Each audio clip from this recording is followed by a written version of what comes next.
आज तो पूरे 100 रुपए की कमाई हो गई है। आज मेरा परिवार दाल चावल नहीं बल्कि रोटी सब्जी खाएगा। सूरज कंस्ट्रक्शन साइट पर ईंट धोने का काम करता था, जिसके उसे हर रोज 40 रुपए मिल पाते थे। लेकिन आज सूरज ने पूरे 100 रुपए कमाए थे। 100 रुपए जितनी कम कमाई को देखकर भी सूरज काफी ज्यादा खुश होता है और उन मिले हुए 100 रुपयों से थोड़ा सा आटा और सब्जी लेकर आता है। सूरज जैसे ही आटा और सब्जी लेकर घर आता है तो सूरज के घर वाले काफी ज्यादा खुश होते हैं। अरे वाह, आज पापा आटा और सब्जी लेकर आए हैं। इसका मतलब आज हमें दाल चावल नहीं खाने होंगे।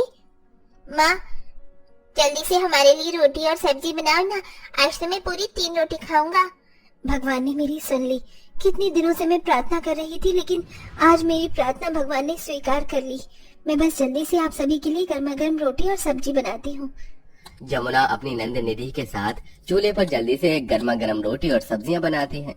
देखने में तो ये सिर्फ मामूली सी सब्जी और रोटी थी, लेकिन इस परिवार के लिए ये खाना किसी दावत के खाने से कम नहीं था। जैसे आज हमने ये सब्जी रोटी खाई है, कल भी हम इसी तरह सब्जी रोटी खाएंगे ना माँ? बेटा, अगर भगवान ने चाहा तो कल भी हम जरूर सब्जी रोटी खाएंगे, वरना जो रोज खाते आ रहे हैं वही खाना पड़ेगा। अब ये दाल चावल और नहीं खाए जा रहे हैं। मेरा तो मन बासी रोटी सब्जी खाने को करता है। दाल चावल तो अब गले से उतरना भी मुश्किल हो गया है। निधि और कौशल्या की बात सुनकर घर में सभी की आंखों में आंसू आ जाते हैं और उन्हीं आंसू के साथ वो सभी रोटी सब्जी खाते हैं। आज के समय में रोज के सिर्फ 40 रुपए कमाने वाला इंसान अपने इतने बड़े परिवार को क्या ही खिला सकता था। वो तो इस परिवार की किस्मत थी कि इनका नाम राशन कार्ड में था, इसलिए हर महीने इन्हें सरकार की तरफ से चावल और दाल मिल जाया करती थी, जिसके चलते ये पूरा परिवार हर रोज सिर्फ दाल चावल ही खाया करता था। और जब कभी कभी सूरज थोड़े बहुत पैसे कमा लेता था तो उसका परिवार आराम से सब्जी रोटी खा पाता था। ये क्या आलोक, तो आज भी ये दाल चावल लेकर आया है? अरे तेरे घर में कभी कुछ और नहीं बनता है क्या? हर रोज दाल चावल उठा कर ले आता है। हम तेरे घर के दाल चावल खाने पड़ते हैं और तू हमारे घर का अच्छा खाना खा लेता है। आज के बाद तू हमारे साथ खाना नहीं खाएगा।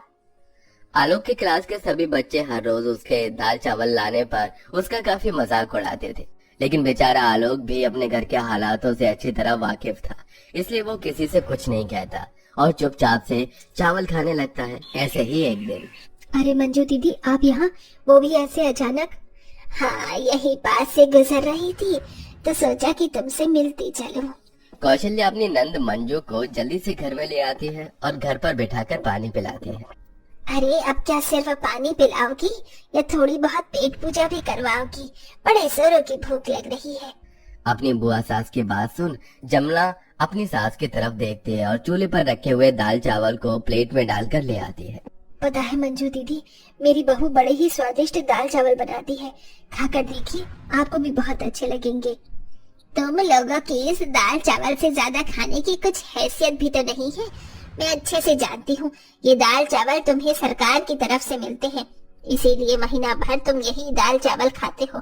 तुम्हारी क्या इतनी भी हैसियत नहीं है कि घर में आए मेहमान को कुछ अच्छा खिला सको?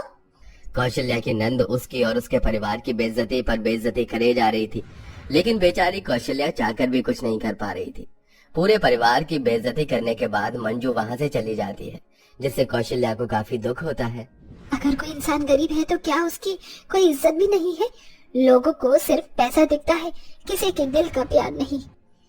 माँ जी, संभालिए खुद को, एक दिन देखना सब कुछ ठीक हो जाएगा। जो लोग आज हमारी गरीबी का मजाक उड़ा रहे हैं ना, भगवान उन्हें उनके किए की सजा जरूर देगा। जमुना हर दिन भगवान से अपने परिवार की स्थिति को ठीक करने के लिए प्रार्थना करती थी, लेकिन शायद अभी कुछ और दिन जमुना और उसके परिवार की जिंदगी में बस ये दाल चावल ही लिखे हुए थे। माँ, 1 महीना हो चुका है और आपने अभी तक एक बार भी रोटी सब्जी नहीं बनाई। माँ, कब बनाओगी रोटी सब्जी? मेरा रोटी सब्जी खाने का बहुत मन कर रहा है। हाँ, जल्दी से रोटी सब्जी बनाओ ना। बेटा, अगर घर में सब्जी और आटा होगा तभी तो मैं तुम लोगों के लिए रोटी सब्जी बनाऊंगी ना। न जाने कब तक इन दाल चावलों पर ही हमें अपनी जिंदगी गुजारनी होगी।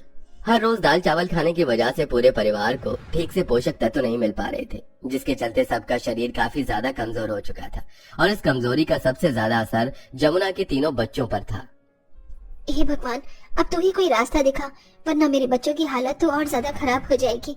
अगर मेरे बच्चों को कुछ हुआ तो मेरा भरोसा तुझ पर से हमेशा हमेशा के लिए उठ जाएगा।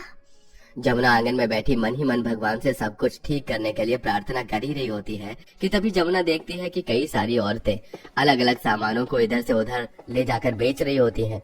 कोई बर्तन बेच रहा होता है तो कोई खाने पीने की चीज, जिससे वो सभी औरतें ठीक ठाक पैसे कमा रही होती हैं।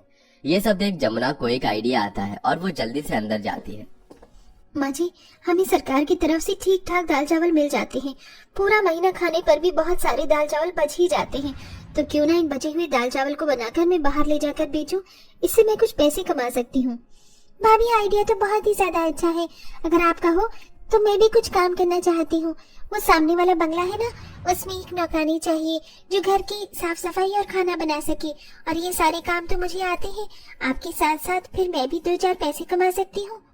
कौशल्या अपनी बहू और बेटी को काम करने की इजाजत दे देती है और अब अगले दिन से ही जमुना दाल चावल बनाकर उन्हें बेचने के लिए निकल जाती है। वहीं निधि भी उस बड़े से बंगले में सफाई का काम करने लगती है। दाल चावल ले लो, दाल चावल, गर्मा गर्म दाल चावल ले लो, सिर्फ 20 रुपए प्लेट। और ठेले वाले तो 40 रुपए प्लेट दे रहे हैं और आप 20 रुपए प्लेट दे रही हैं। ये तो काफी सस्ते हैं। मेरे लिए एक काम करिए, 1 प्लेट लगा दीजिए। जितने भी मजदूर फैक्ट्री में काम करते थे दोपहर के वक्त वो यही सब खाया करते थे। जहाँ एक जगह उन्हें ये दाल चावल 40 रुपए में मिल रहे थे, वहीं जमुना दाल चावल 20 रुपए में बेच रही थी, जिससे कई सारे मजदूर जमुना के दाल चावल के ठेले पर ही आया करते थे, जिसके चलते जमुना 20 रुपए करके धीरे धीरे पैसे जोड़ने लगी थी।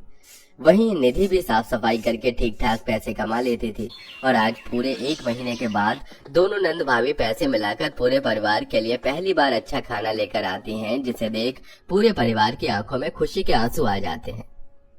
अरे वाह, आज खाने में शाही पनीर, मिक्स वेज, रायता, पुलाव, पराठे, खीर, पनीर की सब्जी, इतना सब कुछ है। मुझे तो पता ही नहीं था कि दाल चावल के अलावा भी इतना सब कुछ खाने के लिए होता है। माँ, अगर इनमें से खाना बच गया ना तो मैं सुबह लेकर जाऊंगा। फिर मेरे सभी दोस्त मेरे साथ लंच करेंगे और खुश भी हो जाएंगे कि आज मैं दाल चावल नहीं बल्कि अच्छा अच्छा खाना लेकर आया हूँ। हमारी हालत को देखते हुए मैंने कभी सोचा भी नहीं था कि मेरे मरने से पहले मुझे ये सब खाने को मिलेगा। जो इतनी मेहनत मजदूरी करने के बाद में नहीं कर पाया, वो तुम दोनों ने अपनी मेहनत से कर दिखाया। सारा परिवार अब बैठकर पहली बार इतना अच्छा खाना खा रहा था। उन्हें तो ये सब किसी सपने जैसा लगता है। अपने परिवार को पहली बार इतना खुश देख जमुना मन ही मन काफी खुश होती है और अब जमुना ठान लेती है कि वो अपने इसी काम को जारी रखेगी।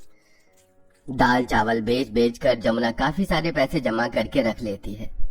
निधि, अब तुम्हें उस बंगले में नौकरानी का काम करने की कोई जरूरत नहीं है। लेकिन क्यों भाभी, अगर हम दोनों में से किसी ने एक ने भी काम छोड़ दिया ना तो हमारी हालत फिर से पहले जैसी होने लगेगी। नहीं निधि, अब ऐसा नहीं होगा। मैंने दाल चावल बेचकर बहुत सारे पैसे इकट्ठा किए हैं। अब इन पैसों की मदद से हम दाल चावल के साथ साथ और भी कई तरह की चीज बनाकर बेच सकते हैं, वो भी सस्ते दामों पर। सस्ते दाम को देखकर ज्यादातर लोग हमारे पास ही खाने के लिए आया करेंगे और अगर भगवान की कृपा यूं ही बनी रही तो एक दिन हम जरूर कामयाब होंगे और इस गरीबी के दलदल से जरूर बाहर निकलेंगे। निधि को अपनी भाभी की बात काफी हद तक सही लगती है, इसलिए अब निधि जमुना के साथ मिलकर दाल चावल के साथ साथ और भी कई तरह के खाने पीने की चीज बनाकर उन्हें बेचती है और सिर्फ कुछ महीनों की मेहनत से अब उनकी माली हालत भी ठीक होने लगती है। दोनों नंद भाभी अपने छोटे से घर की अच्छी खासी मरम्मत करवाते हैं। वहीं अब सूरज भी मजदूरी का काम छोड़कर अपनी बहन और पत्नी के साथ खाने के काम को संभालता है। धीरे धीरे इस परिवार की जिंदगी ट्रेन की तरह पटरी पर आने लगती है। बहू, तू तो हमारे लिए देवी है देवी। ये सब कुछ जो भी है ना, ये सब तेरी वजह से है। ये सब कुछ मैंने अकेले थोड़ी ना किया है, बल्कि निधि ने भी इसमें मेरा बराबर का साथ दिया है। माँ बिल्कुल ठीक कह रही है। भले ही मैंने मदद की है, लेकिन इस मेहनत के पीछे आपका हाथ है। पूरा परिवार भगवान का शुक्रिया अदा करता है और इसी काम को जारी रखते हुए एक अच्छी खासी जिंदगी जीता है। और साथ ही जब भी उन्हें कोई भूखा प्यासा दिखता तो वो जरूर उसकी मदद करते, क्योंकि उस भूखे प्यासे इंसान में कहीं न कहीं आज भी उन्हें अपने बीते हुए कल की जिंदगी दिखती है।